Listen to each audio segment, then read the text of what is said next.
Bonjour à toutes et à tous, bienvenue à cette conférence organisée par la junior entreprise NSEM Conseil. Je me présente, je suis Salma Bouaz, responsable des événements au sein de l'association. Et j'ai le plaisir et le privilège de co-animer cette conférence avec Léo Périol, vice-président de l'ASSO. Bonjour Salma. Alors aujourd'hui, bonjour. Bonjour à tous. Donc aujourd'hui, on marque la naissance d'un nouveau acteur qui définira la révolution du monde de l'industrie. Vous l'avez tous compris, il s'agit bien de l'hydrogène et notre objectif aujourd'hui est de discuter ensemble de ce carburant du futur. Nous avons l'honneur de compter parmi nous des experts du domaine de l'hydrogène qui ont accepté notre invitation pour nous éclairer un peu plus sur l'avenir de cette mystérieuse énergie et pour partager leurs expériences avec nous. Donc, nous sommes là aujourd'hui pour apprendre de ce type de parcours et je crois que tout le monde est extrêmement avide de ces échanges-là. Donc, je vous invite tous à participer en posant vos questions dans le chat. On y consacrera un temps de réponse au fur et à mesure. Alors, cet après-midi s'articule en deux séquences. Une première séquence que nous tiendrons avec l'intervention de Philippe Boucly, président de France Hydrogène et membre du Conseil national de l'hydrogène.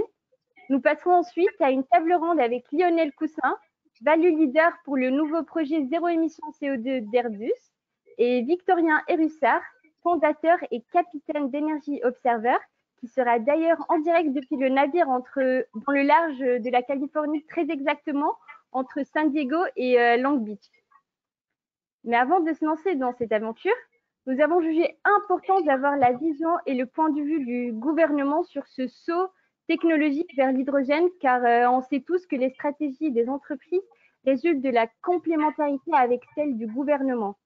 Vous l'attendiez tous avec un grand enthousiasme. Nous avons l'honneur de marquer l'ouverture de cette conférence par le mot de M. Jean-Baptiste Djebbari, ministre délégué chargé des Transports. Bonjour à tous. Je tiens d'abord à remercier la junior entreprise de l'ENSEM qui m'a fait l'honneur de m'inviter aujourd'hui à parler d'un sujet qui me tient à cœur, qui nous tient à cœur au niveau du gouvernement, devant un public de futurs ingénieurs qui, j'espère, vont participer à cette grande transition, à ce grand défi français que représente l'hydrogène. Alors vous le savez, l'hydrogène est une vieille molécule qui, bien qu'elle soit abondante dans l'univers, a besoin d'être transformée pour être produite. Et aujourd'hui, la majeure partie de la production hydrogène se fait par vaporéformage. Et donc, il nous faut, à la fois sur la production et sur les usages, progresser considérablement.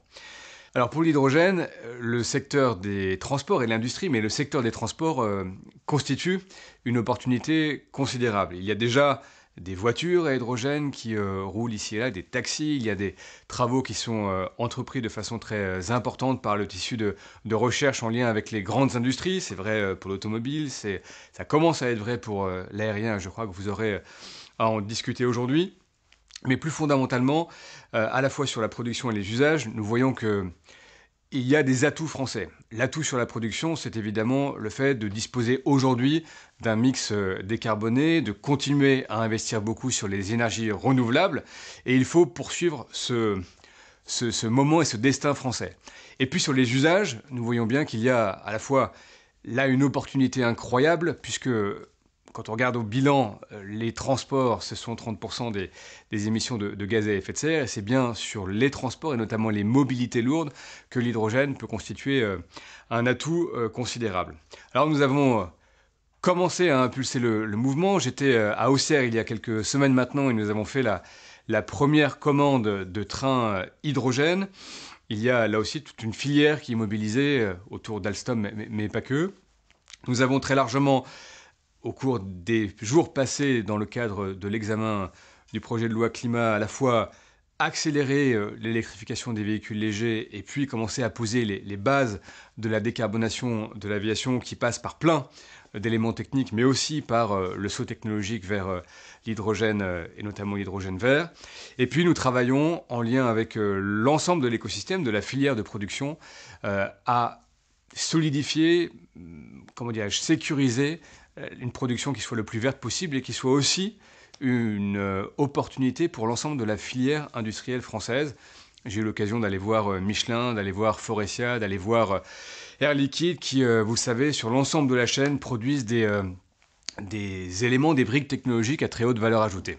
Alors en quelque sorte, maintenant, la balle est dans votre camp. Nous avons parlé de production, parlé des usages, et évidemment, une politique ne vaut que par ses moyens. Et donc, nous y concentrons des moyens considérables. Vous le savez, c'est un plan de 7 milliards consacré à l'hydrogène d'ici 2030.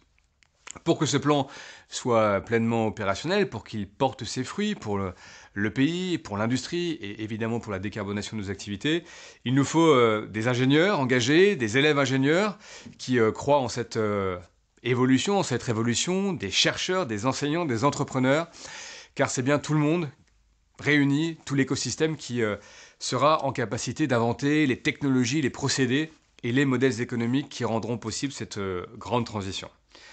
Alors vous avez intitulé cette conférence « Quel futur pour l'hydrogène ?»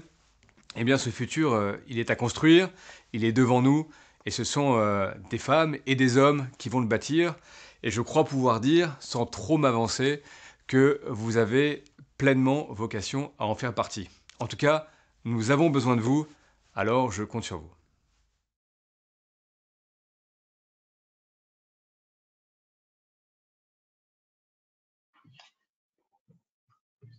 Et qui d'autre que Monsieur le Ministre pouvions-nous inviter pour introduire cette conférence? Car comme il a très bien dit, l'hydrogène fait partie de la stratégie du gouvernement, avec notamment ce plan de plus de 7 milliards d'euros de subventions. Nous remercions chaleureusement Monsieur le Ministre et toute son équipe pour cette vision très détaillée des ambitions du gouvernement en matière d'hydrogène.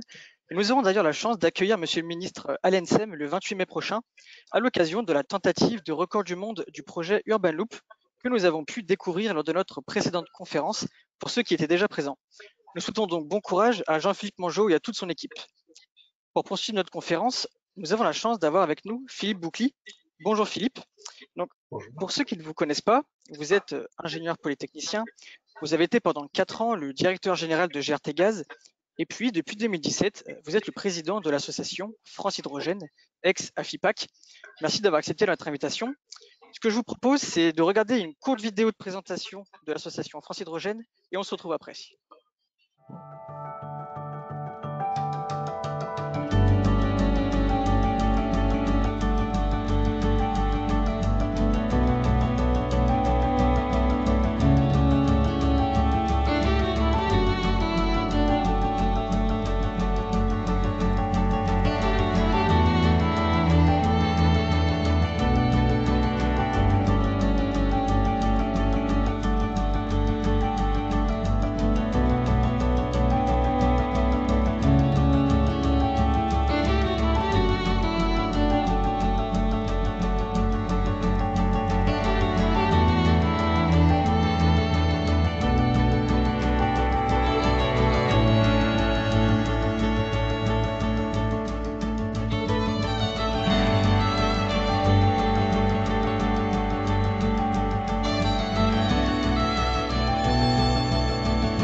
Bonjour Monsieur Boucly, alors c'est un énorme plaisir d'échanger avec vous aujourd'hui.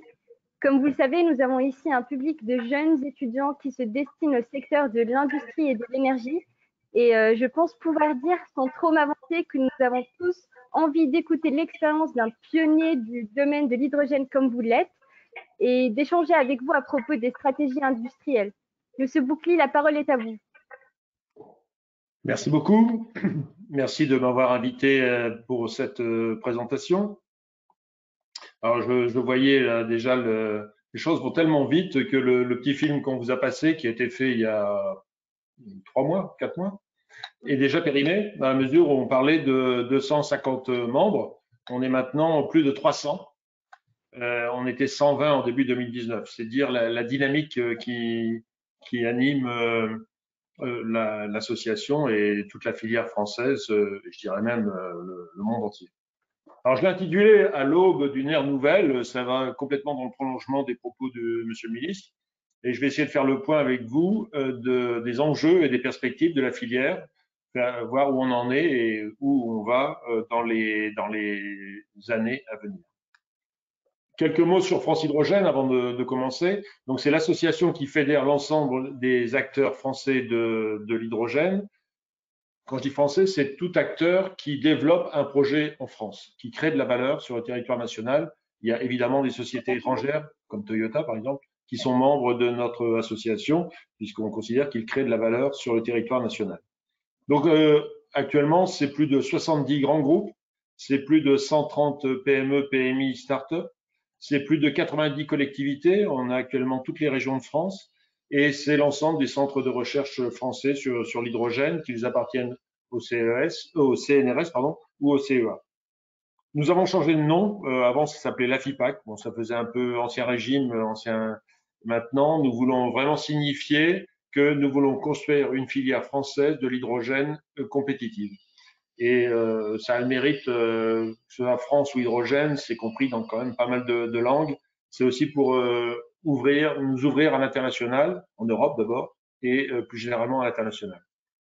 De façon plus concrète, nous avons également créé fin 2020 des délégations régionales dans chaque région de France, de façon à être au plus près du terrain et à contribuer à monter des projets au niveau des territoires.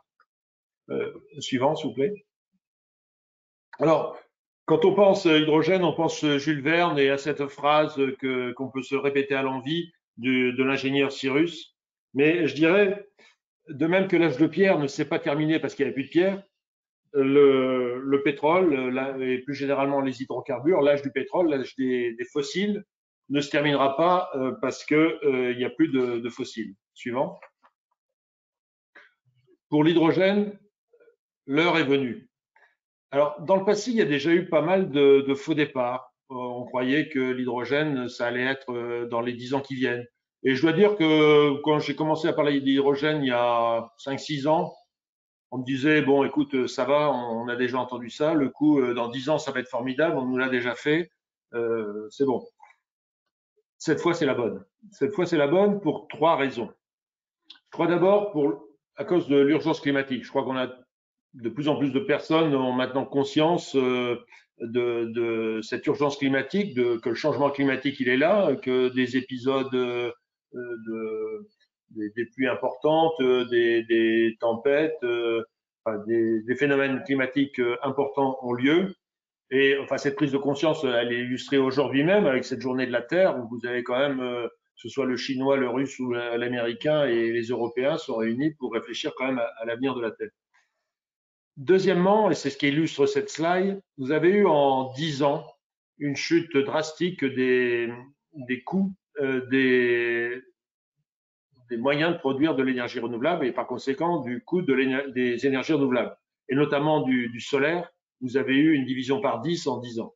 Et quelque chose moins fort, mais quand même assez fort du côté des éoliennes, qu'elles soient onshore ou offshore. Et le troisième phénomène, c'est une baisse également des composants de la chaîne de l'hydrogène, c'est-à-dire à la fois une baisse du coût des électrolyseurs et une baisse de coût des piles à combustible.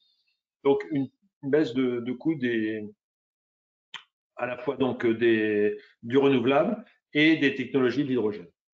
Alors, avec le développement des renouvelables, on va vers plus d'électrification.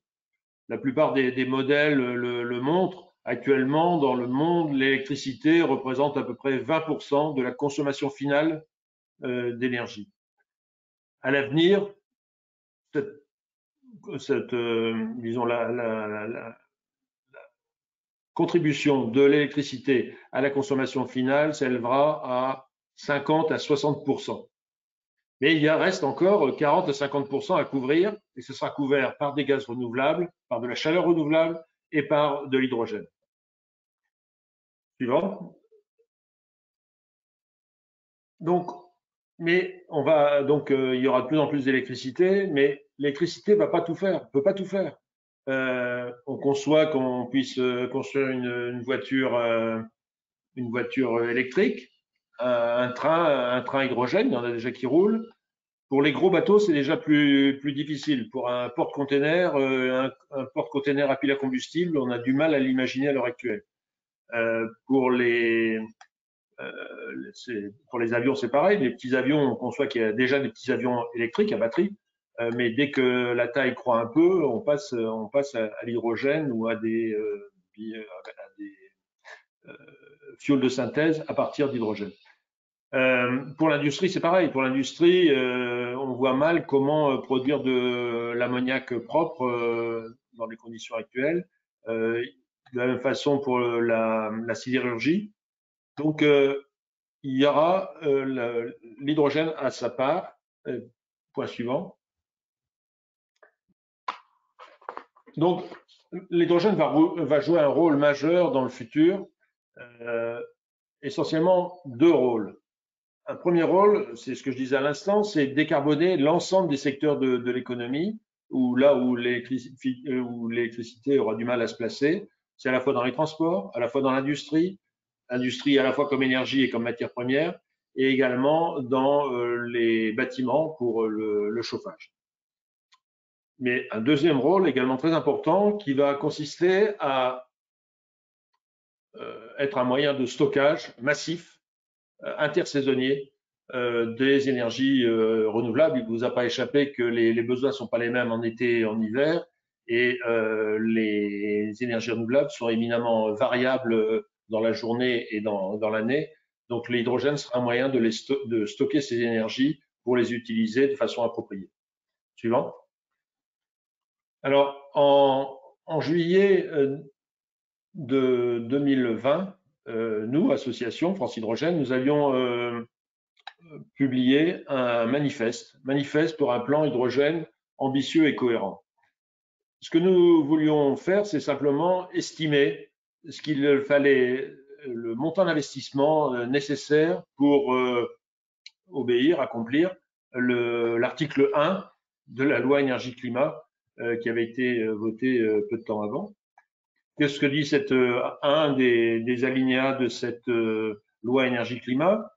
Elle dit qu'en 2030, 20 à 40% de l'hydrogène devra être renouvelable ou bas carbone. Qu'est-ce que ça implique pour réaliser cet objectif? Donc, nous avons pris un certain nombre de projections, notamment les chiffres de la filière automobile française, qui prévoit 300 000 véhicules utilitaires légers et taxis à l'horizon 2030. En projection, nous voyons 5 000 poids lourds, 250 trains, 1 000 bateaux. Et au total, ça fait une consommation d'à peu près 340 000 tonnes et une consommation équivalente dans l'industrie. Donc au total, près de 700 000 tonnes à produire, qui seraient produits à la fois par des électrolyseurs de l'ordre de 7 gigawatts et par des unités de capture et utilisation ou séquestration de carbone pour 130 000 tonnes. Nous avions estimé que l'investissement nécessaire serait de l'ordre de 24 milliards d'euros et dans la mesure où ces technologies sont matures, mais sont encore très chères et demandent un soutien public, nous avions estimé ce soutien à près de 10 milliards, 6,8 en termes de CAPEX et 3,6 en termes d'OPEX. Soutien qui viendrait soit des régions, et je l'ai dit, toutes les régions de France sont adhérentes de l'association et toutes les régions de France ont soit une stratégie, soit une feuille de route sur l'hydrogène. Ces stratégies étant bien souvent dotées de moyens financiers assez conséquents. Donc ces moyens financiers viendraient des régions, viendraient de l'État, je vais y venir après, et viendraient éventuellement de l'Europe. Et tout ça, évidemment, contribuerait, et c'est bien le but, à réduire les quantités de gaz carbonique émis à l'horizon 2030. Suivant. Donc, on a été satisfait de voir le 8 septembre dernier la publication de la stratégie hydrogène française. Publication, et c'est pas complètement anecdotique, faite par deux ministres, le ministre de l'économie et la ministre de la transition écologique. C'est pas anecdotique parce qu'il faut bien se souvenir que le 1er juin 2018, on avait eu un plan hydrogène proposé par Nicolas Hulot mais qui était quand même qui donnait une forte impulsion. Il faut reconnaître à ce plan d'avoir donné une forte impulsion à l'hydrogène, mais qui était quand même dénué de soutien financier. Là, on voit l'implication du ministre de l'économie et donc le résultat, c'est que au final, le gouvernement consent à mettre 7,2 milliards d'ici 2030 sur ce point, sur cette stratégie, avec la volonté d'aller vite, donc l'inclure également dans le plan de relance. Donc 2 milliards d'ici la fin 2022, volonté d'engager 2 milliards d'ici la fin 2022, ce qui est un vrai challenge, et engager 3 milliards 4 d'ici la fin 2023, et puis le reste d'ici 2030. 3 axes majeurs: décarboner l'industrie, parce que c'est là qu'on va trouver les grandes quantités, et s'appuyer sur cette décarbonation de l'industrie pour créer une filière française compétitive de l'électrolyse. Développer les mobilités professionnelles. Mobilité professionnelle, ça veut dire les mobilités lourdes, donc les bus, des poids lourds, des bennes à ordures ménagères, des trains, des bateaux, et dans un avenir peut-être un peu plus lointain, prochaine décennie, des avions. Alors des petits avions peut-être dès cette décennie et des plus gros décennies suivantes. Mais on en saura plus tout à l'heure. Et troisième axe, c'est le constat que la recherche, développement, l'innovation en France est à un très bon niveau. Et disons, les autres pays ou continents ne sont pas l'arme au pied. Et il faut rester à ce haut niveau d'excellence. Et donc, le lancement d'un programme prioritaire de recherche sur les applications de l'hydrogène qui sera géré par l'Agence nationale de recherche. Et puis également préparer les compétences et les métiers pour toutes ces activités, et donc un campus des métiers dédié à l'hydrogène. Donc, comme je disais, 7,2 milliards d'euros qui conduirait à avoir 6500 mégawatts d'électrolyse à l'horizon 2030 et à la production de 600 000 tonnes d'hydrogène. Donc, vous voyez que les chiffres, c'est pour ça que j'ai présenté notre manifeste à la slide précédente, pour pour avoir une vision, parce que dans la stratégie nationale, le seul chiffre physique, je dirais, qui nous est donné, c'est 6500 mégawatts d'électrolyse.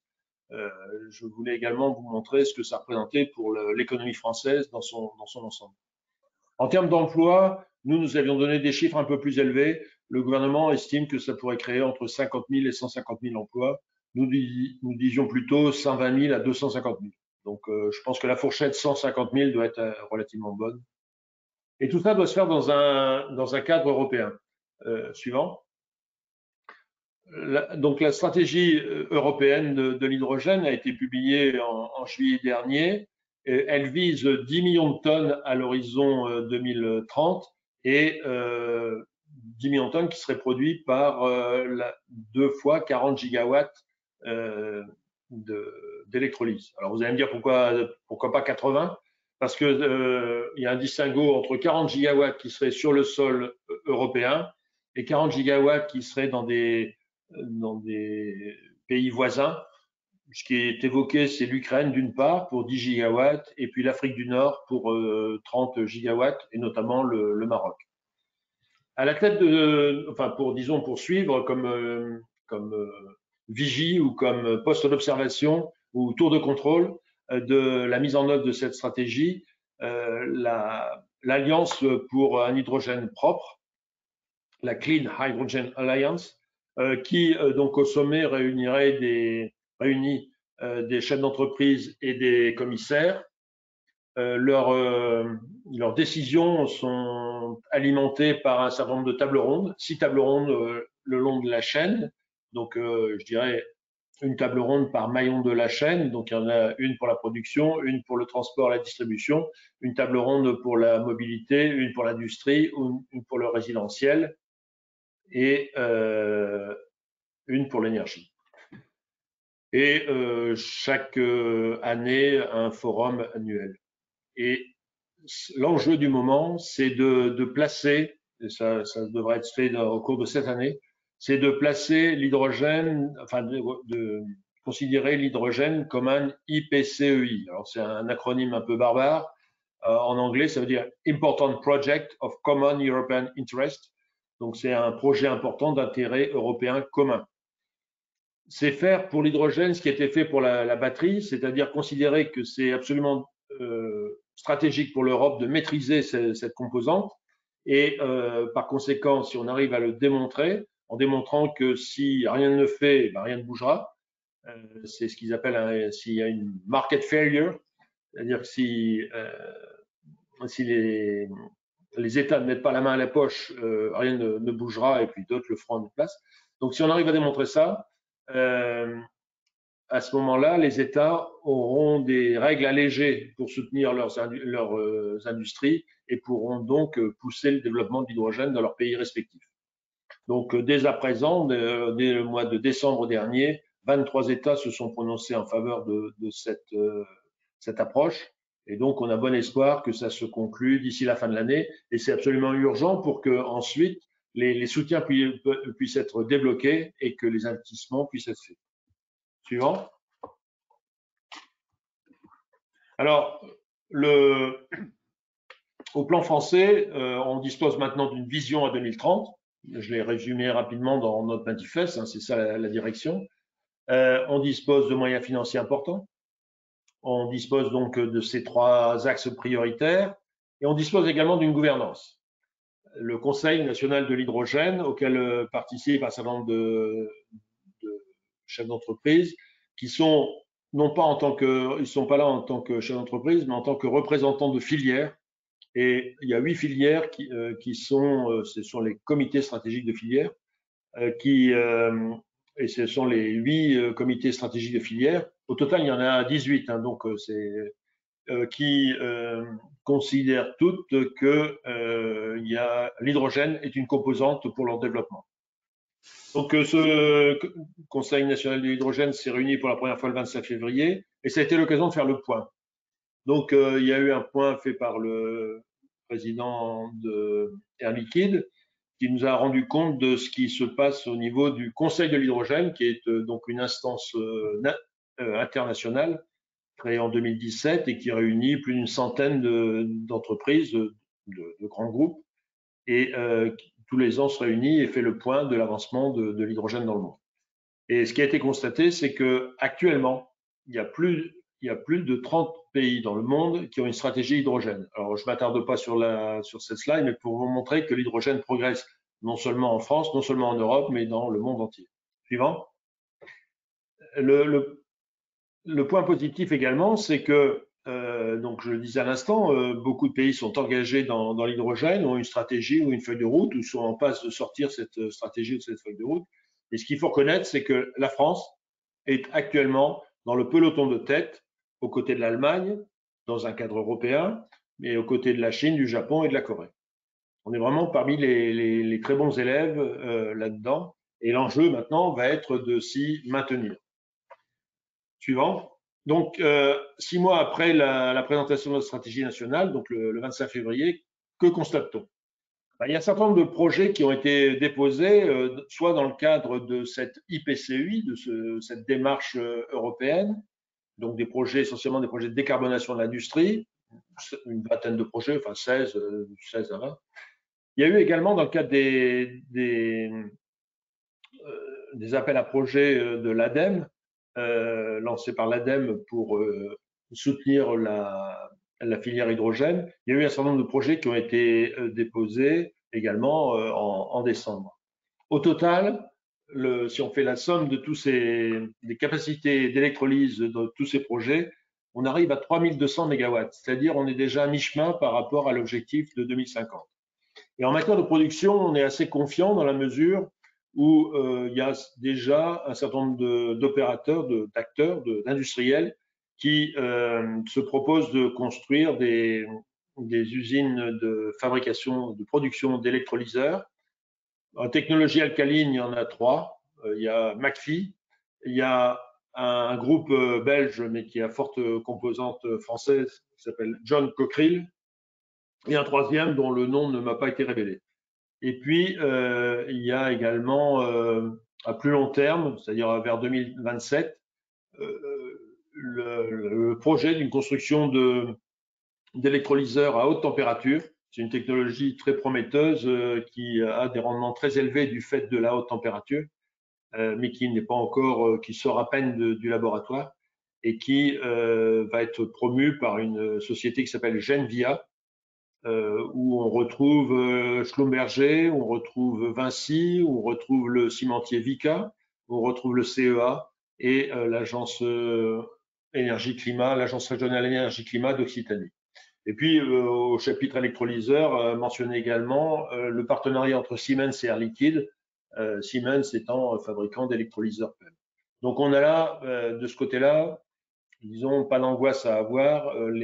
Pour autant que les projets sont bancables et vont se développer, on a également des sociétés capables, en Europe, des sociétés capables, et même en France, capables de produire ces électrolyseurs. Suivant. Philippe, je m'excuse, il vous reste 5 petites minutes avant de passer à la phase des questions. D'accord, je vais essayer d'aller très vite, mais c'est un peu court 5 minutes. Trois enjeux: promouvoir la neutralité technologique, changer d'échelle parce que les coûts restent trop élevés et participer à la réindustrialisation. Alors, suivant. Neutralité technologique, il faut pas seulement pour faire de l'hydrogène renouvelable ou bas carbone, ne pas se limiter à l'électricité renouvelable, mais aussi inclure de l'électricité bas carbone, et le mix français est particulièrement bas carbone. C'est tout l'enjeu qu'on a actuellement à Bruxelles sur ce qu'on appelle la taxonomie verte, c'est-à-dire à partir de quel seuil l'hydrogène est considéré comme bas carbone. Et donc le combat est assez vif actuellement à ce sujet. Et puis deuxièmement, il n'y a pas que l'électricité pour faire, il n'y a pas que l'électrolyse pour faire de l'hydrogène renouvelable ou bas carbone. Il y a d'autres moyens qui sont listés sur cette slide. Suivant. Je disais, les technologies restent trop chères, donc il faut réduire les coûts. Comment réduire les coûts? Il faut mutualiser les usages, c'est-à-dire que on a fait jusqu'à présent des démonstrateurs, c'était très bien, ça permettait d'implanter l'hydrogène dans le paysage, mais il faut maintenant, on a démontré que les technologies fonctionnent, il faut maintenant rechercher des projets plus gros, de plus grande taille, de façon à bénéficier de l'effet d'échelle et réduire ainsi les coûts. Il faut développer la phase industrielle.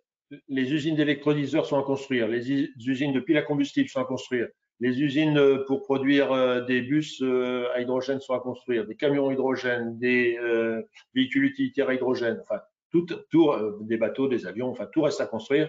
Donc il faut vraiment développer l'offre industrielle. Il ne faut pas oublier qu'il va falloir connecter la production et l'utilisation, donc développer également des infrastructures de transport, travailler encore sur des camions qui transportent l'hydrogène, mais ça n'aura qu'un temps aussi. Il va falloir passer au transport de l'hydrogène par canalisation. Et puis également développer l'infrastructure de recharge. C'est bien ce qu'on voit sur le véhicule à batterie. Il y a encore une hésitation parce qu'il n'y a pas encore suffisamment de points de recharge pour l'électricité à batterie. Il y a les mêmes appréhensions pour l'hydrogène, donc il faut développer une infrastructure de recharge d'hydrogène. Et enfin, développer les usages. Il y a encore des domaines où l'hydrogène l'application de l'hydrogène doit être mise au point, notamment dans la sidérurgie.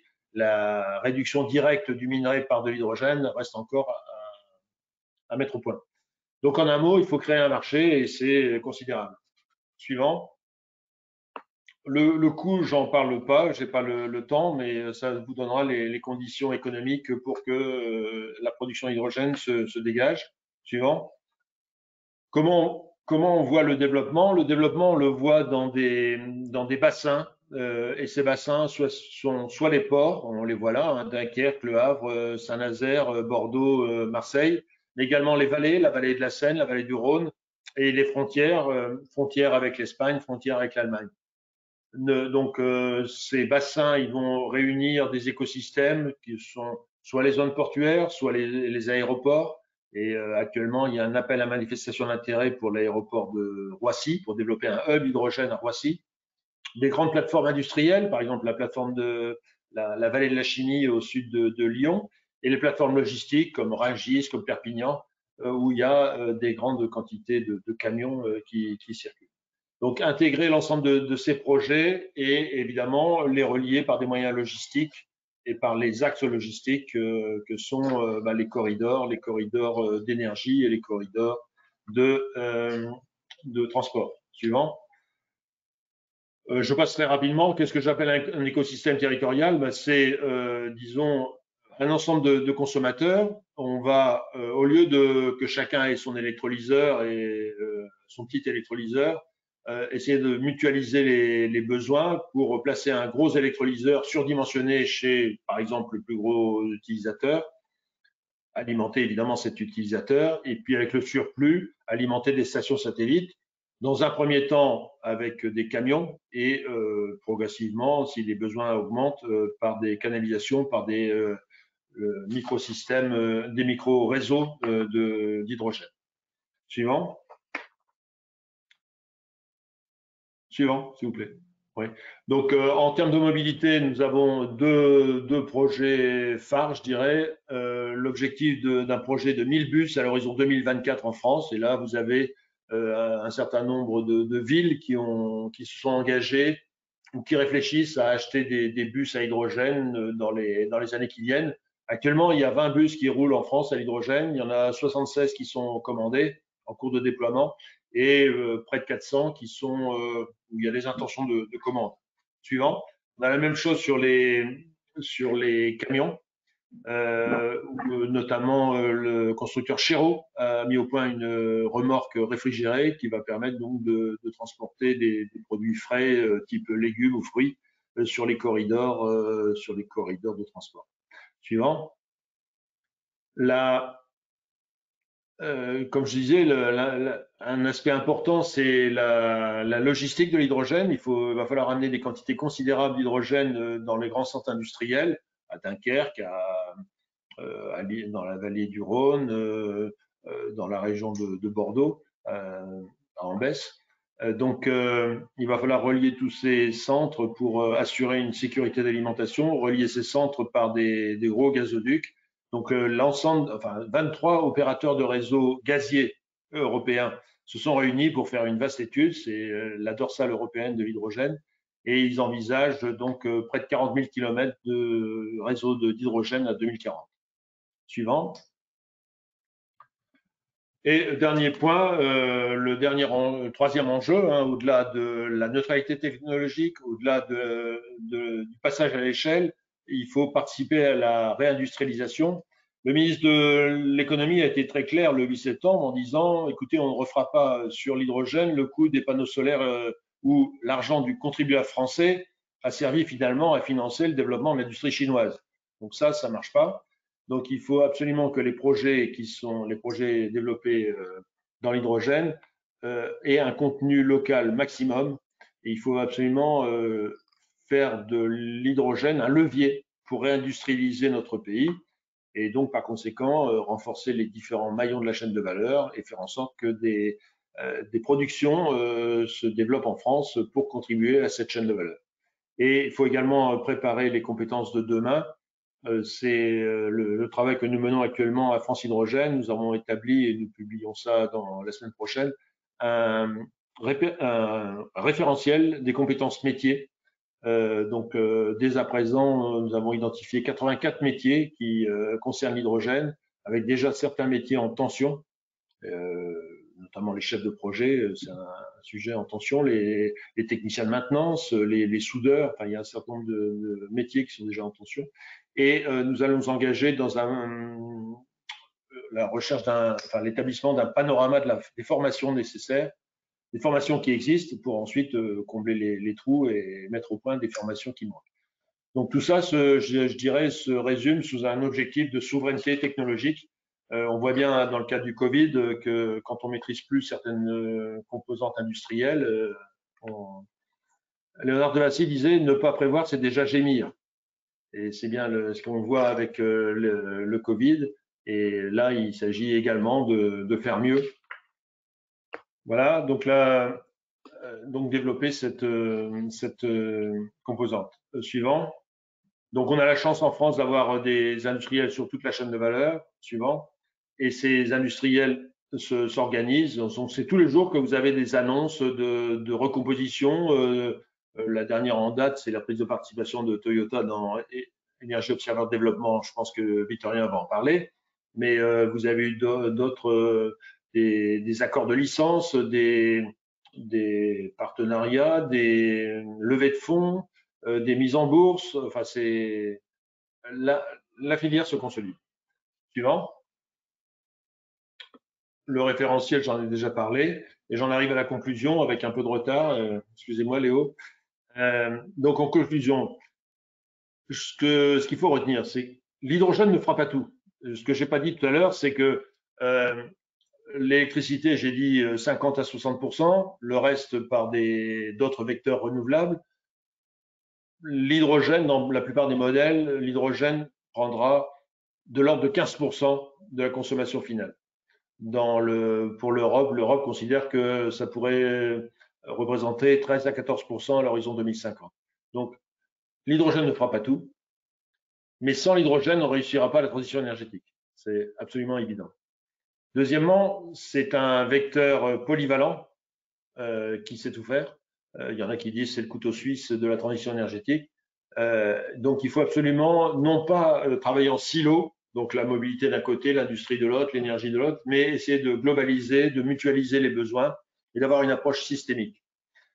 Troisièmement, je l'ai dit, je redis, les coûts sont trop élevés encore, donc il faut vraiment changer d'échelle et construire des écosystèmes territoriaux d'envergure de façon à essayer de réduire les coûts. Quatrièmement, poursuivre les efforts de recherche-développement, encourager l'innovation.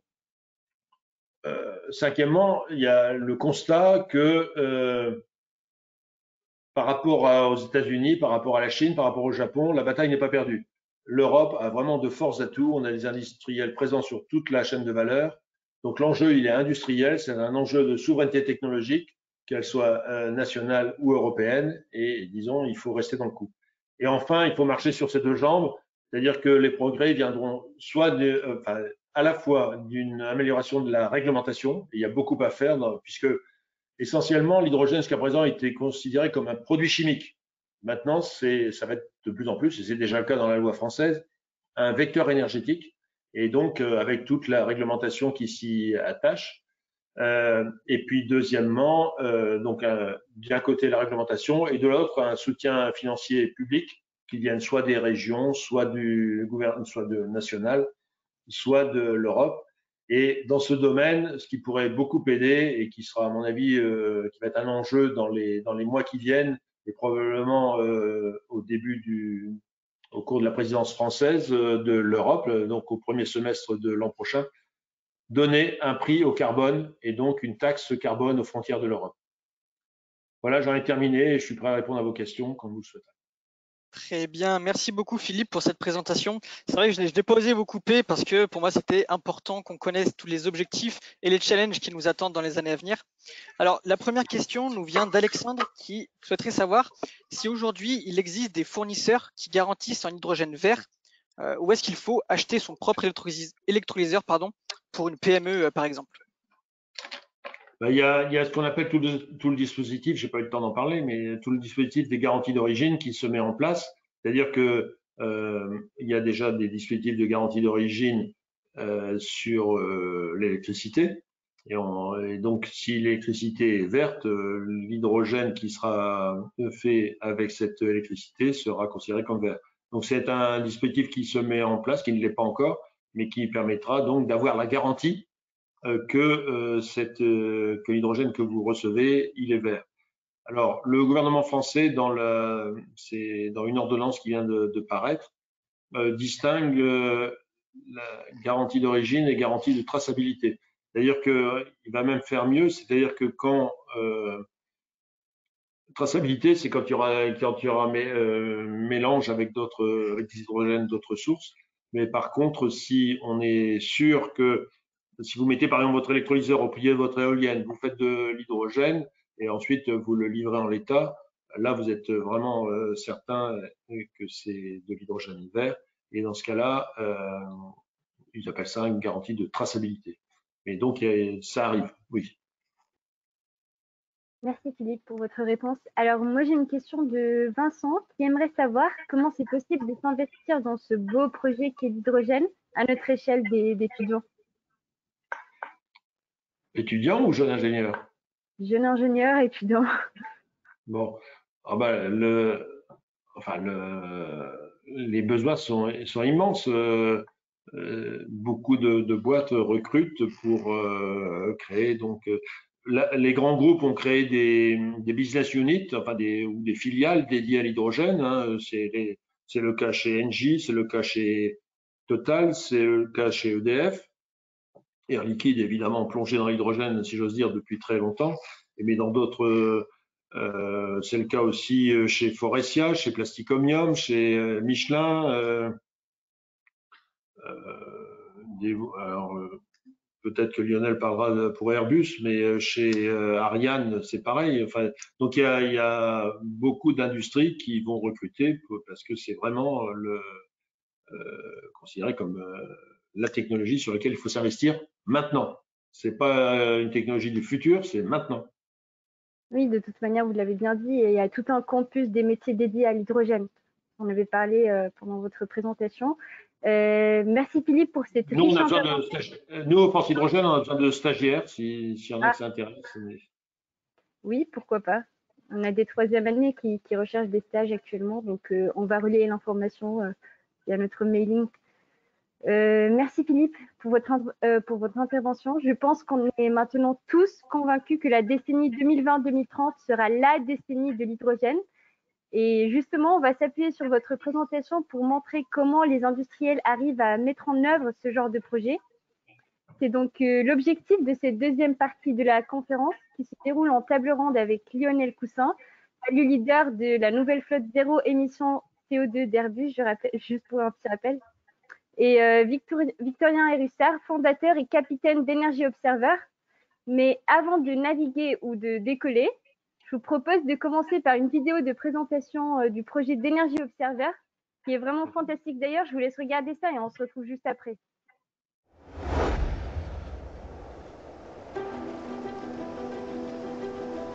Notre monde est confronté à des défis d'une ampleur inédite, qui menacent nos écosystèmes, les populations qui vivent sur les littoraux et nos modes de vie.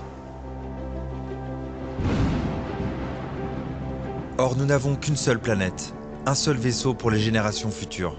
Nous savons que l'humanité a fait de la production, de la croissance et de la compétition la source de son bien-être en détruisant le vivant. Nous avions oublié que nous faisions partie de cette nature que nous détruisons en tant qu'espèce plus prédatrice que nulle autre. Partout, des entreprises, des femmes et des hommes se mobilisent, interpellent les décideurs et nous renvoient à nos responsabilités. Chez Energy Observer, nous pensons que la seule croissance possible est celle qui préserve nos ressources naturelles et humaines.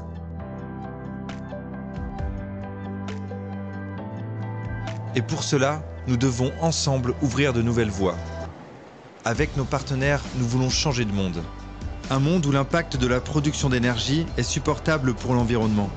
Un monde où se déplacer ne provoquerait plus de pollution ni de maladies respiratoires. Un monde où l'homme cohabite avec les autres espèces, entretient les écosystèmes et bénéficie de l'expérience de la nature. Energy Observer veut participer à la construction de ce nouveau monde et veut inventer des solutions durables pour la mobilité de demain. Grâce à ses 30 000 milles nautiques d'expérience en autonomie énergétique, à l'hydrogène et aux énergies renouvelables, Energy Observer conçoit et dessine des systèmes énergétiques intelligents. Nous mobilisons les connaissances, interrogeons les meilleurs scientifiques et partageons les enjeux du dérèglement climatique. En tant qu'ambassadeurs français des objectifs du développement durable, nous sensibilisons tous les publics à la transition écologique et nous souhaitons que cette transition ne laisse personne de côté. En quête de ces nouveaux chemins du savoir, Energy Observer vous propose d'explorer autrement notre planète. De faire du voyage une destination, des défis, des opportunités et des obstacles autant d'aventures, pour aller plus loin, beaucoup plus loin.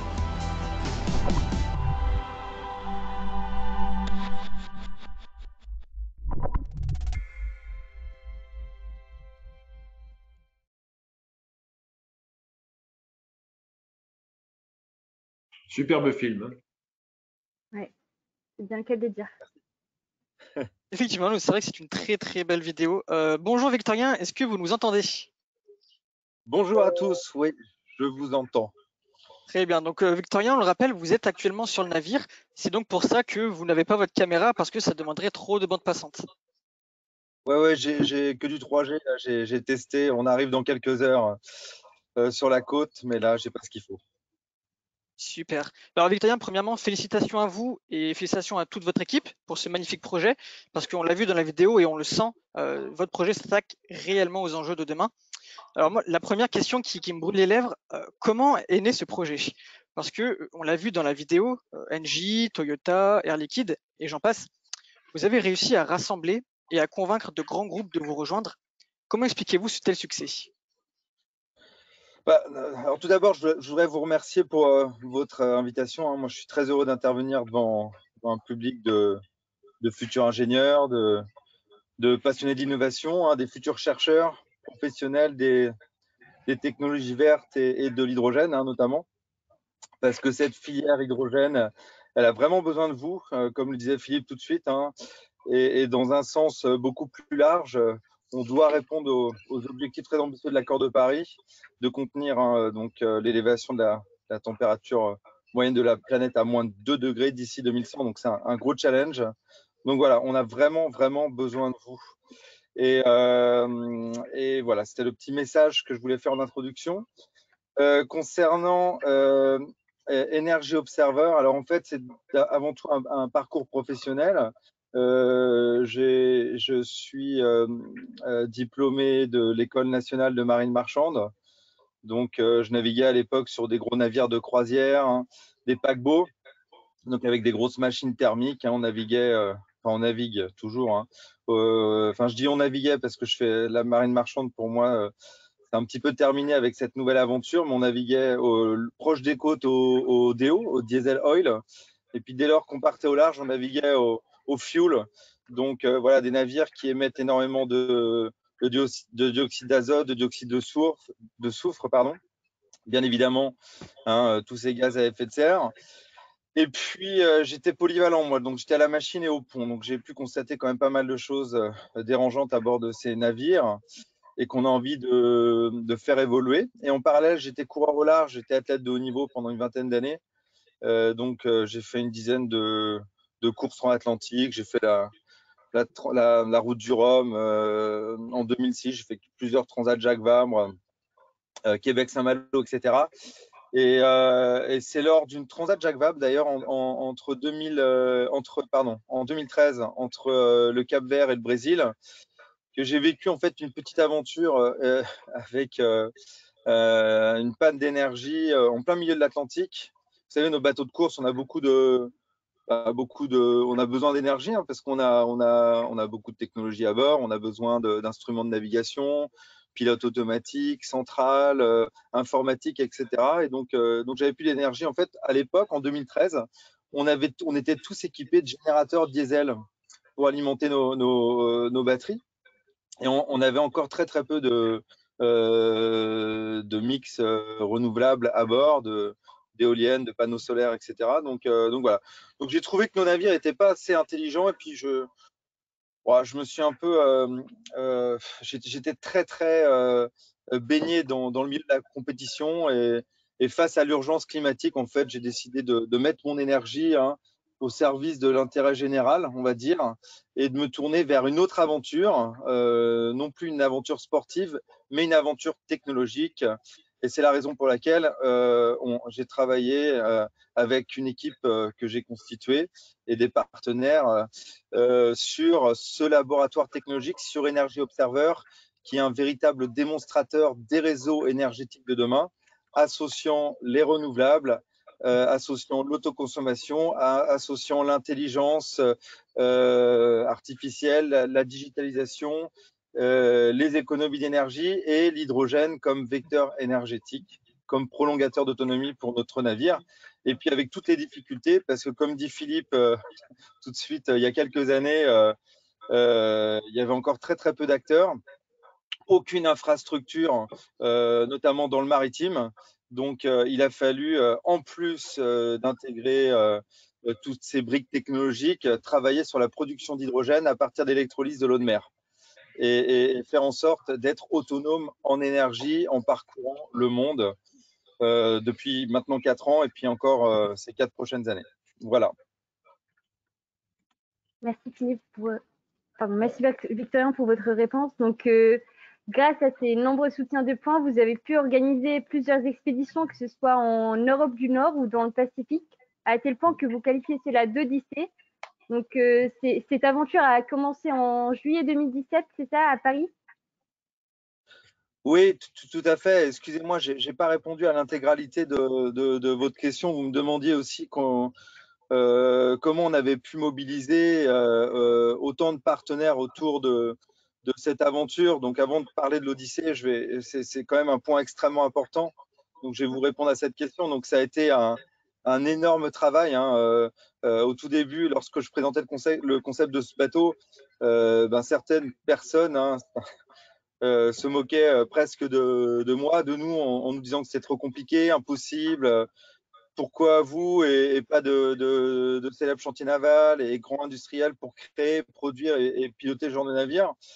Donc, il a fallu convaincre, partager cette vision, structurer, crédibiliser le projet, faire rêver aussi et trouver des premiers partenaires qui nous ont fait confiance. Donc, les premières personnes et entreprises à s'être engagées avec nous, c'est Telem Assurance et son DG Daniel Anthony, le PDG du groupe Accor, Sébastien Bazin, Brigitte Delanchy, la présidente de Delanchy Transport, qui a 1000 camions qui tournent autour de l'Europe, et puis Nicolas Hulot qui avait été extrêmement sensible au projet et qui m'a toujours accompagné dans mes aventures maritimes, sportives au début et technologiques après comme Energy Observer.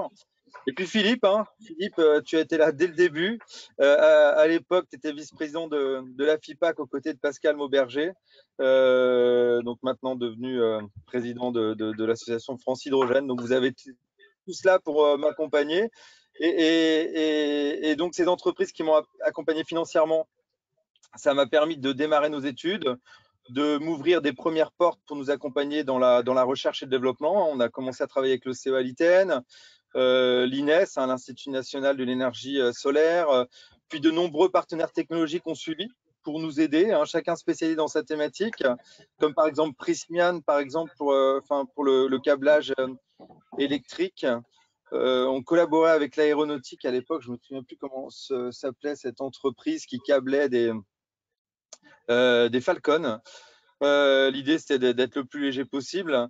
Et puis ensuite, l'intérêt suscite l'intérêt et les portes commencent à s'ouvrir car vous commencez à être crédible, donc des acteurs du développement de la filière hydrogène comme Air Liquide, puis Toyota et Engie qui est devenu un de nos partenaires principaux, mais aussi CMA CGM, CCR, Chero qui développe son semi-hydrogène, Petit Forestier, etc. Donc, ce qui me plaît, c'est de collaborer avec toutes ces entreprises qui elles-mêmes accélèrent leur propre changement et engagement en termes de politique RSE. Et puis sans compter l'aide du groupe Canal+, sur la partie audiovisuelle, parce qu'on fait aussi beaucoup de sensibilisation. Ça nous a permis quand même de produire 12 films documentaires. Et puis tout notre réseau de partenaires institutionnels nombreux, la Commission européenne, l'UNESCO, l'Hydrogène Council, la région Bretagne, la ville de Saint-Malo, et puis France Hydrogène. Donc voilà, un long chemin pour en arriver là. Et puis une collaboration aussi avec le gouvernement. On a été nommé, on a eu le haut patronage du président de la République et on a été nommé premier ambassadeur français des 17 objectifs de développement durable. Donc voilà, d'un tout petit projet, c'est devenu un beau projet, voire même un grand projet, et qui ne va pas s'arrêter là. Oui, j'imagine que c'était un peu lent, mais finalement, avec tous ces partenaires de poids, les portes commençaient à s'ouvrir, comme vous l'aviez bien dit. Et donc, pour revenir, donc l'aventure a commencé en juillet 2017 à Paris. Vous avez fait 18 000 milles de navigation et c'est donc votre 47e escale à Londres qui a marqué la fin de votre tour d'Europe du Nord, c'est ça? Oui, tout à fait. Alors, on a fait plus de 1000. Maintenant, on est à 32 000 milles nautiques. Donc, ça commence à faire. En effet, on a commencé par un tour d'Europe. On avait fait un tour de France pour fiabiliser les technologies du navire proche de nos partenaires R&D, partenaires techniques, industriels. Ensuite, on est allé tester le système en Méditerranée jusqu'à Tel Aviv en Israël pour tester le système dans des températures chaudes. Puis on est monté très nord, parce on est monté jusqu'à 79 degrés de latitude nord, tout proche. On était au Spitsberg dans le Svalbard. Et bon, pareil, tout ça fait qu'on a vécu voilà, des choses absolument incroyables, des rencontres incroyables, une aventure technologique extrêmement intéressante qui a permis de sensibiliser beaucoup de monde à travers notre tour d'Europe. On a fait plus de 67 escales en tout. On a eu à bord des industriels, des médias, des politiques, des décideurs. On a eu des secrétaires d'État, des ministres, des chefs de gouvernement. On a fait beaucoup d'interventions, notamment à la Commission européenne, à l'OMI, l'Organisation maritime internationale. Et je peux vous dire qu'on a été extrêmement actifs pour développer ce plan hydrogène européen. On a apporté notre pierre à l'édifice. D'ailleurs, quand Philippe parlait tout de suite du premier plan hydrogène en 2018, il faut savoir qu'on a eu le Premier ministre Édouard Philippe avec notre ministre d'État Nicolas Hulot qui était venu à bord pour toucher cette technologie à bord du navire. Et puis quelques mois plus tard, il y a eu ce premier plan hydrogène de 2018. Puis là, voir ce qui se passe actuellement, voilà, ça fait extrêmement plaisir parce que on sent vraiment que tout ça va s'accélérer et sincèrement, après 4 années, enfin ça fait depuis 2013 que je travaille sur l'hydrogène, mais je suis persuadé que c'est le vecteur énergétique qui peut nous permettre d'avoir une petite lueur d'espoir face à l'urgence climatique. Voilà. Oui, c'est bien le cas de le dire. Et donc, vous avez aussi marqué l'histoire en étant les premiers à rejoindre l'océan Arctique grâce aux énergies renouvelables et à l'hydrogène. Je pense que ça n'a pas été facile tous les jours. Alors, on aimerait bien savoir quels sont les faits marquants, mis à part celui de 2013 que vous nous avez raconté. Quels sont les faits marquants que vous avez eus durant ces différentes aventures? Est-ce que vous aurez quelques anecdotes à nous raconter? Alors, ouais, j'en ai énormément. Pas forcément lié voilà, à l'exploration technologique de ce navire. J'ai la mise à l'eau du navire qui était assez incroyable. Il y avait plus de 5000 personnes sur l'esplanade à Saint-Malo, là, devant le château, devant les remparts. Le jour où ton fils est né. Et ouais, voilà, exactement. Et mon fils est né 10 minutes avant la mise à l'eau du navire. J'ai eu un fait marquant, oui, qui nous avait impressionné. On était arrivé à Tel Aviv, c'est assez impressionnant, tout au fin fond de la Méditerranée. Et on avait mal fait notre clearance. On était venu à bord. Moi, j'arrivais par avion. On était venu à bord du bateau et en fait, l'armée israélienne nous a accueillis et on a passé la journée au poste à se justifier.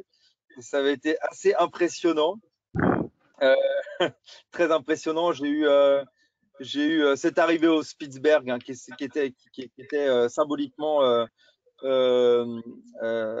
très intéressant. Il faut savoir qu'on était parti de Saint-Pétersbourg, on était remonté jusqu'à 79 degrés nord en autonomie totale. Et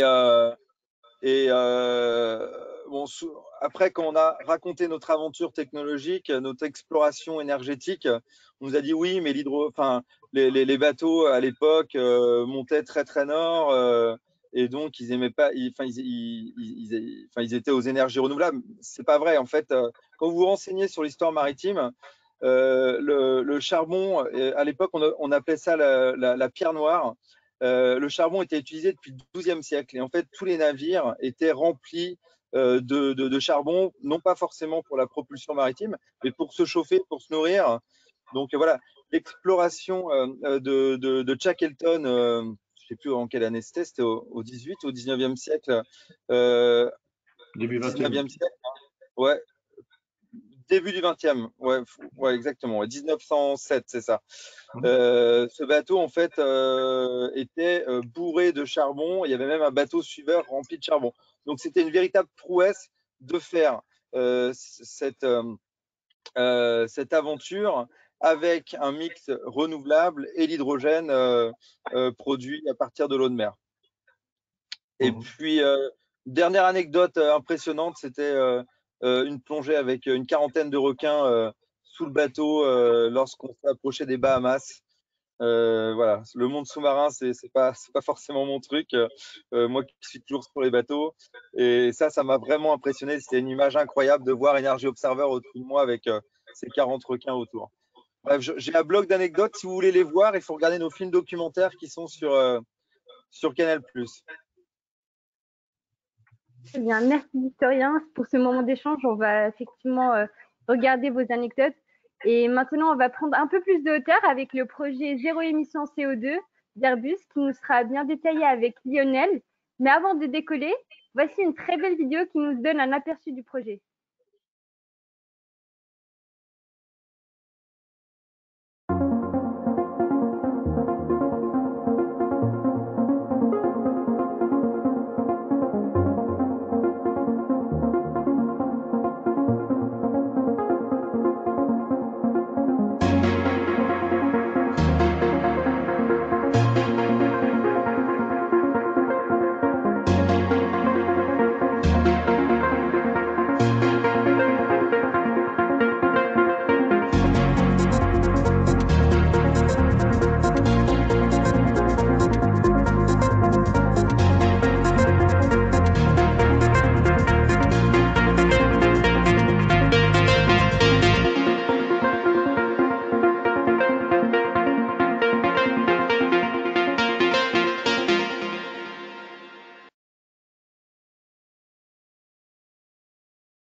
Merci Airbus pour cette superbe vidéo aux aspects futuristes.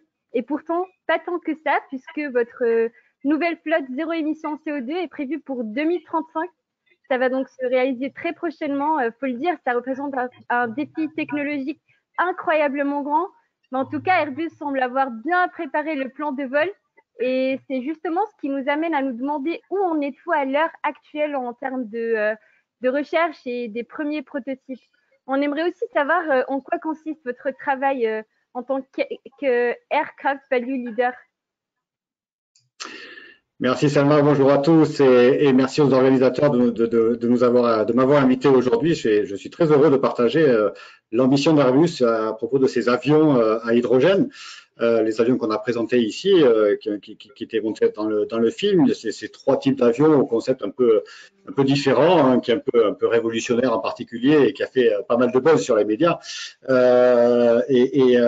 Donc l'aile volante, hein, qui a les avantages de pouvoir intégrer plus facilement des réservoirs d'hydrogène, parce que vous savez certainement, l'hydrogène a un inconvénient pour nous, c'est que c'est assez volumineux et que donc pour embarquer ça dans un avion, ça nous demande de réfléchir à une nouvelle manière d'intégrer les réservoirs dans les avions. Donc, très heureux de participer à cet événement avec vous. Pour répondre à votre question sur le où on en est, on est en phase de recherche actuellement. On travaille à la fois sur des briques technologiques pour améliorer les performances de chacune des briques technologiques que l'on travaille. Et on en est aussi à réfléchir sur les différents concepts d'avions à un niveau plus agrégé, au niveau de l'architecture.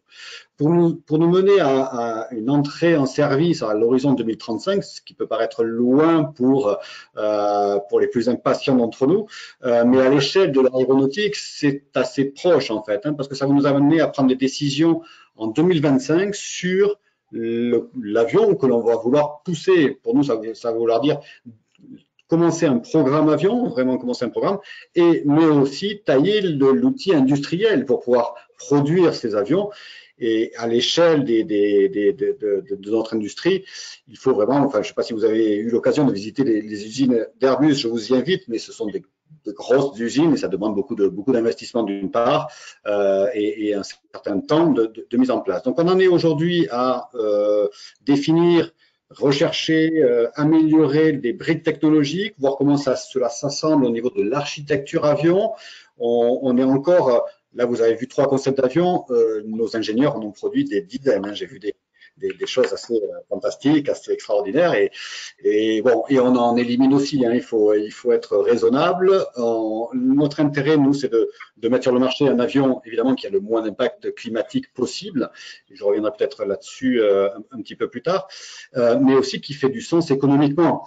Et Philippe l'a très bien dit, le coût de production de l'hydrogène est quelque chose qui va être clé. La compétitivité vis-à-vis des énergies fossiles est quelque chose qui va être clé aussi. Et on compte sur les investissements, sur le support des investissements publics en particulier, le support d'une réglementation adaptée pour pouvoir nous aider à mettre sur le marché cet avion, ce qui ne serait alors plus un concept d'avion, mais vraiment un avion. Voilà, on compte là-dessus et c'est à peu près là où on en est sur notre développement. Ce que je peux vous dire, c'est qu'on met plusieurs millions sur la table chaque année. Le projet a débuté il y a plus de 3 ans aujourd'hui. On a rendu public nos premiers travaux en septembre dernier avec cette vidéo et d'autres événements. On travaille dessus donc depuis 3 années, mais on est vraiment sérieux sur ce sujet et on a vraiment la volonté d'aboutir. Alors, je ne sais pas vous, mais en tout cas, moi, avec tous vos nouveaux modes de transport, j'ai hâte de pouvoir les essayer. Mais Lionel, ce projet d'Airbus, donc on l'a dit, a une vision assez futuriste des déplacements de demain. Et je sais qu'on se pose tous la question à savoir pourquoi avez-vous fait le choix de l'hydrogène pour votre nouvelle flotte? Parce que, comme vous l'avez dit, l'hydrogène a des contraintes, bien sûr des avantages, mais elle a également des contraintes. Alors, n'est-ce pas un pari risqué que vous faites là? Alors, pari risqué, on est une entreprise où on mesure les risques. On ne va pas faire n'importe quoi. Le premier des risques, c'est la sécurité. Et là-dessus, il n'y aura aucun compromis. Je veux rassurer tout le monde. Nous aurons les mêmes standards de safety, comme on dit dans le métier, que pour nos avions actuels. Ça, c'est le premier élément.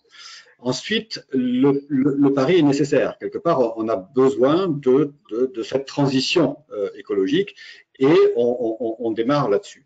Le choix de l'hydrogène, lui, peut-être avez-vous eu vent d'un projet que l'on avait lancé il y a quelques années en partenariat avec Rolls-Royce qui s'appelait l'IFANX. Et là, on évaluait le potentiel de mettre à bord des avions de la batterie comme source d'énergie. Il s'est avéré, d'après nos estimations, hein, nos analyses et nos études, que mettre des batteries pour de l'aviation commerciale, moi je parle des avions de plus de 100 sièges, ça s'avère, le poids des batteries s'avère être un handicap trop élevé pour une utilisation dans l'aviation commerciale. Dès lors, on a investigué différents types d'énergie. Et on a regardé du méthane, de l'ammoniac, du propane, du butane. Il y en a certainement d'autres. Je ne suis pas l'expert de la maison là-dedans, mais je sais qu'on a regardé ces différents types d'énergie. L'hydrogène représente deux principaux avantages pour nous. Il y a d'abord le potentiel de réduction d'impact climatique de l'aviation. C'est le premier élément. L'hydrogène, d'après les études que l'on fait en partenariat avec des instituts de recherche, notamment le DLR en Allemagne, l'hydrogène a vraiment ce potentiel de réduire drastiquement l'impact climatique de l'aviation. C'est le premier élément. Le deuxième élément est un élément de coût. Comme je vous le disais tout à l'heure, nous sommes des industriels, nous mettons sur le marché des produits, des avions pour nos clients. Il faut que cela ait du sens pour nos clients et notamment d'un point de vue rentabilité.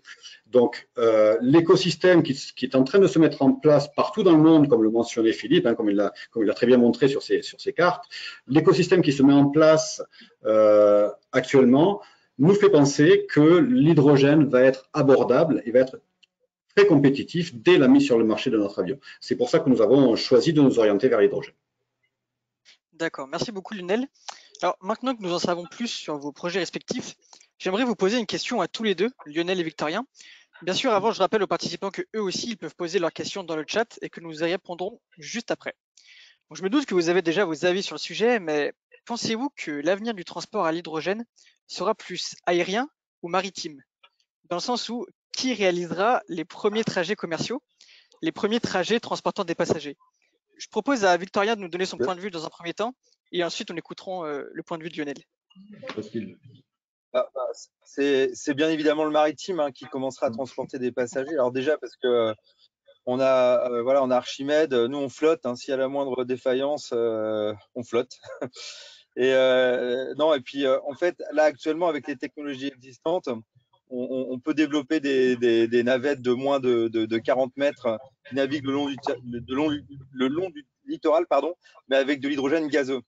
C'est ce qu'on fait par exemple avec ODEV, donc la filiale d'Energy Observer Développement, qui vient de développer le navire Innova. C'est un taxi-boat de 12 mètres qui transportera à partir de cet été des passagers sur la côte méditerranéenne, malgré le fait qu'il n'y ait pas d'infrastructure portuaire pour s'avitailler en hydrogène. Hein. Ça n'existe pas encore, ça rend les choses complexes, mais ce genre de démonstration est absolument nécessaire, en parallèle des développements des écosystèmes hydrogènes en cours sur le territoire.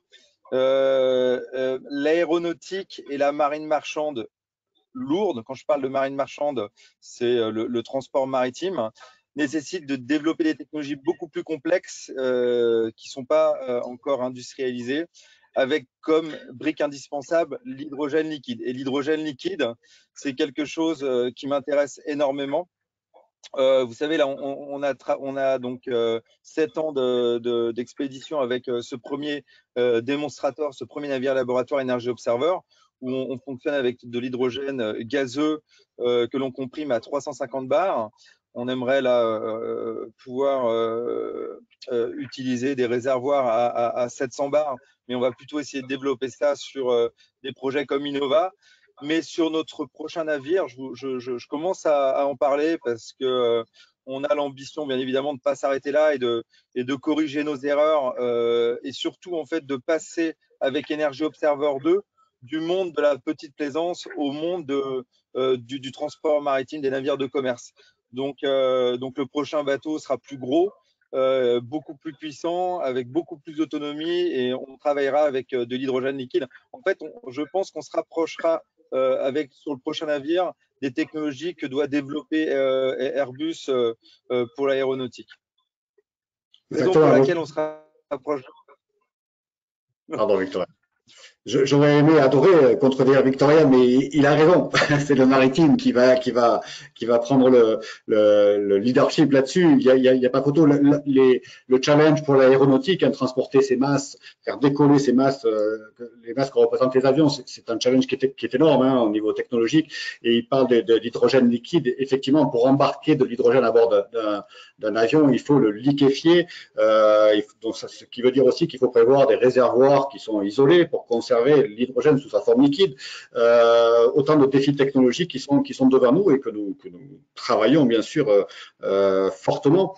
Ce que j'oubliais de mentionner aussi, c'est que dans la partie où vous posiez la question sur les batteries, etc., c'est que les avions qu'on nous a présentés, ce sont des avions qui ont une propulsion hybride aujourd'hui.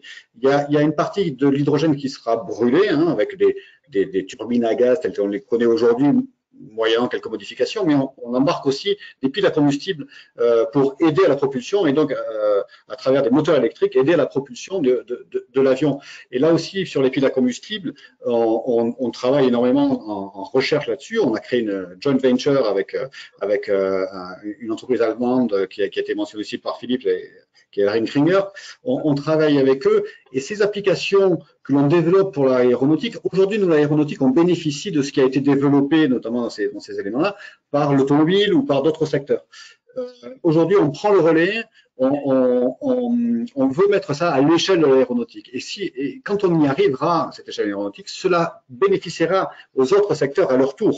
Et ça enclenchera un cercle vertueux aussi. Donc, ce que je veux dire, c'est que c'est tout un écosystème qui se met en place avec différents partenariats selon les besoins de chacune de nos industries ou de nos projets.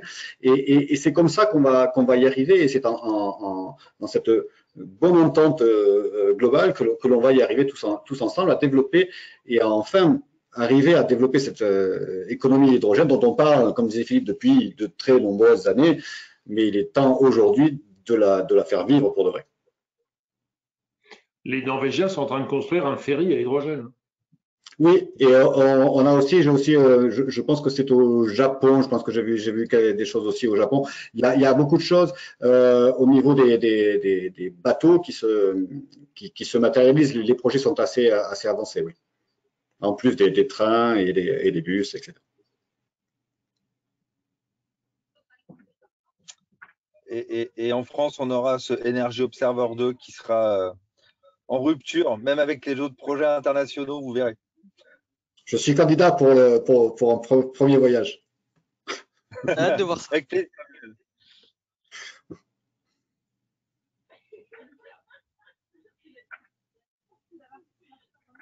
Très bien. Du coup, on va pouvoir passer à la phase de questions-réponses. Donc, une question qui nous vient de Ludovic pour vous, Lionel. Ludovic aimerait savoir, est-ce que toutes les distances pourront être assurées avec l'hydrogène ou est-ce qu'il y aura des limites?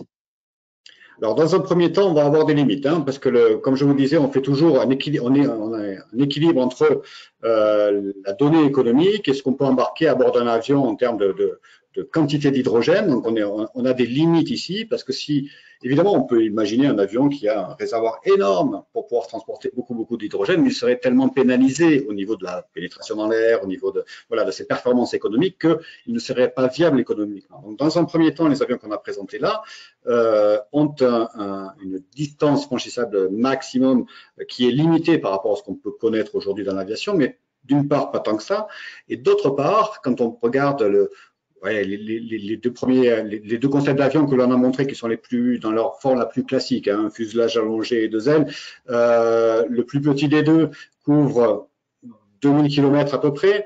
Le plus gros des deux, qui ressemble aux avions aux A320 qui font les Toulouse-Paris, couvre jusqu'à 3500, 4000 km.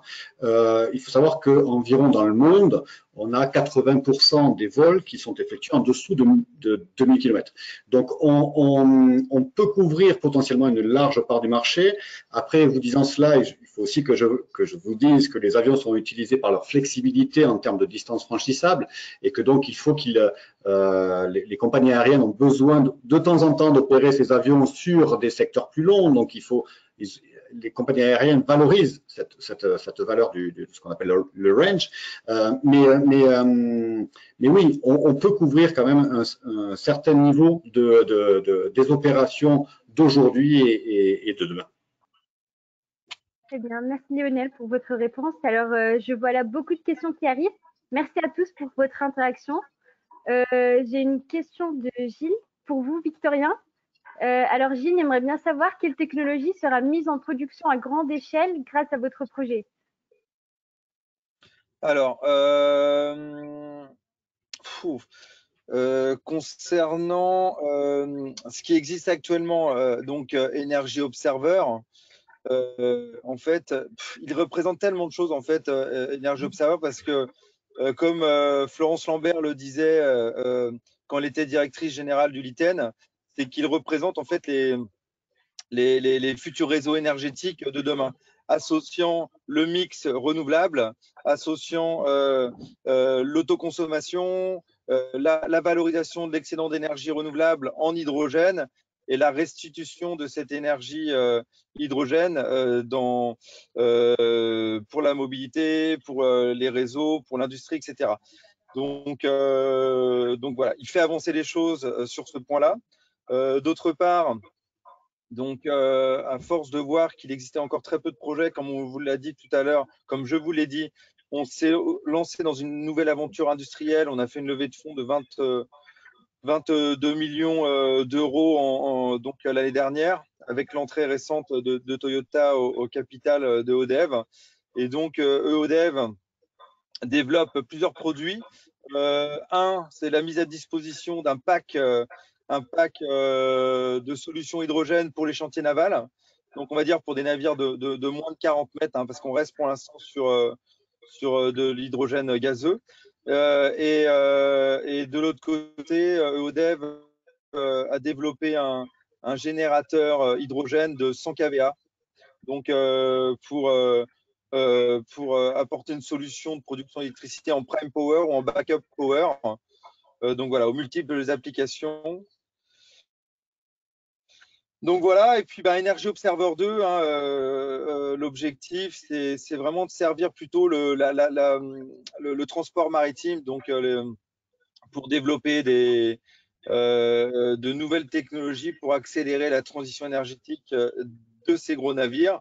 Il faut savoir que les objectifs de l'OMI nécessitent de réduire de 50% les gaz à effet de serre à l'horizon 2050. Je crois même que ça a augmenté récemment. Et donc, voilà, la solution transitoire, c'est le GNL. Mais le GNL, vous réduisez de façon conséquente en fait les particules fines, donc tout ce qui est NOx et SOx, il n'y en a pratiquement plus. Par contre, en termes de réduction de gaz à effet de serre, on est à 15-20%, donc c'est pas assez. D'autant plus que dès lors que ce que j'ai appris, c'est que dès lors que le GNL en fait n'est pas s'il y a de légères fuites en fait dans les réseaux de distribution, ça émet presque autant de gaz à effet de serre que le charbon. Donc la solution c'est l'hydrogène, même s'il y a des fuites dans la distribution, c'est pas très grave, à part la perte de rendement. Donc voilà, donc c'est la raison pour laquelle Energy Observer 2, on veut développer le mixte éolien à travers ces ailes de propulsion qu'on teste actuellement, qui est une véritable révolution à bord d'Energy Observer. Vous avez vu, c'est ces espèces d'ailes d'avion qui ressemblent plus à l'aéronautique, en fait, à ces ailes d'avion, qu'à une voile traditionnelle, parce qu'elles ont deux volets principaux, un axe principal, un axe secondaire, un volet principal, un volet secondaire. Leur efficience énergétique est 2 fois plus importante que les voiles traditionnelles. Il y a une intelligence artificielle derrière, elles sont arisables, elles permettent de réduire de façon conséquente les consommations énergétiques. Extrêmement important parce qu'associé à du photovoltaïque, qui contribue quand même au mix énergétique, on peut prétendre à avoir les mêmes performances que les navires de commerce utilisant uniquement du diesel ou du fuel, parce que l'hydrogène liquide, même si c'est beaucoup mieux que le gaz, c'est quand même en termes de densité énergétique volumique moins intéressant que le kérosène ou que le fuel. Donc le fait d'avoir un bateau extrêmement économe en énergie et d'y intégrer ces ailes de propulsion, ça peut nous permettre d'avoir des performances en termes d'autonomie énergétique très efficaces. Et le challenge d'Energy Observer 2 sera de faire un tour du monde, non pas en produisant son propre hydrogène, mais ça sera de faire un tour du monde grâce au mix énergétique, en faisant de l'autoconsommation. Et dès lors qu'on aura besoin d'hydrogène pour prolonger notre autonomie, on ira se servir de l'hydrogène liquide qu'on aura dans nos réservoirs. On ne sera plus à 60 kg, 70 kg d'hydrogène à bord, on sera plutôt à 5-6 tonnes d'hydrogène liquide embarqué. L'idée, c'est de réduire l'avitaillement, en fait, de ne pas faire de plein toutes les semaines. D'avoir un bateau qui puisse faire un transfert, un avitaillement d'hydrogène le moins souvent possible. Alors, j'ai une autre question de Thomas pour Airbus. Zéro émission, quelle est la quantité de CO2 à éviter avec le développement de ce type d'avion? Alors, au niveau des CO2, on peut être à zéro. Il faut analyser le cycle de vie complet pour voir l'impact de la production. Donc, c'est une production qui est une production par électrolyse. On a zéro émission. Le transport est une question, mais au niveau ensuite de la mission de l'avion, on est à zéro en CO2. L'autre avantage de l'hydrogène, c'est que ça permet aussi d'adresser les aspects non CO2, les autres aspects qui ont un impact sur le climat. Je parle des NOx, qui était mentionné tout à l'heure, et aussi les traits de condensation. Donc, ce sont ces deux éléments-là, et en fonction en fait du système propulsif que l'on choisira ou du mix de ce système propulsif que l'on choisira, on aura plus ou moins de réduction de l'impact climatique. Et ça, c'est quelque chose que nous, on est en train d'étudier. C'est pour ça qu'on est encore en phase de recherche. Parce que si vous utilisez une pile à combustible, typiquement, vous pouvez complètement éliminer des NOx, puisqu'il n'y a pas de combustion. Donc, vous pouvez éliminer ces NOx. Et la question des traits de condensation peut être aussi adressée. Si on brûle l'hydrogène, il peut rester quelques émissions. Voilà. Jusqu'à quelle hauteur, etc. Sur ces aspects non CO2, pardon. C'est ce qu'on est en train d'évaluer. Il y a encore du travail à faire avec des instituts de recherche externes. On fait ça en collaboration avec des instituts de recherche internes. Mais au niveau CO2, on peut atteindre zéro. Merci beaucoup Lionel. On arrive déjà à la fin de cette conférence. Le temps est passé à une vitesse folle. Merci à tous de nous avoir écoutés. Vous avez été plus de 400 connectés. C'est un nouveau record pour nous, donc un grand merci à vous. Un grand merci également à nos intervenants qui ont répondu présents et qui nous ont partagé tout leur savoir et toutes leurs connaissances. Merci beaucoup. On espère que ça vous a plu. On espère que vous avez passé un bon moment avec nous, que vous avez appris énormément de choses. En tout cas, pour nous, c'était le cas. Et du coup, je tiens à remercier donc toute l'équipe d'Ensem Conseil, tous ceux qui étaient derrière leur écran et qui ont fait en sorte que cette conférence se passe du mieux possible, qui nous ont mis dans les meilleures conditions. Je pense notamment à merci à Jonathan, Xavier, Alexandre Massé, Alexandre Petit, Ayman et Julien, à qui je souhaite un joyeux anniversaire au passage. Bien évidemment, je souhaite également remercier le cabinet du ministre, le staff de Energy Observer, Airbus et France Hydrogène qui nous ont permis de préparer du mieux possible cette conférence. Je remercie également la Confédération nationale des juniors entreprises, sans qui cette belle expérience des juniors entrepreneurs ne serait pas possible. Ils nous suivent, ils nous accompagnent au quotidien, donc c'est notre manière de les remercier. Un grand merci également à tous nos partenaires, donc l'association des anciens de l'ENSEM, EFOR et la BNP Paribas. Et bien sûr, mes derniers remerciements vont à l'administration de notre école, et en particulier à Christophe Houot qui nous a énormément aidés. Donc merci beaucoup, n'hésitez pas à nous suivre sur les réseaux sociaux, n'hésitez pas à suivre les projets qui vous ont été présentés, et on vous dit à bientôt pour une nouvelle conférence. Bonne soirée à tous. Merci à tous. On vous dit à très bientôt dans une de nos prochaines conférences. Bonne soirée à tous. Merci, au revoir. Merci à tous. Merci. Au revoir.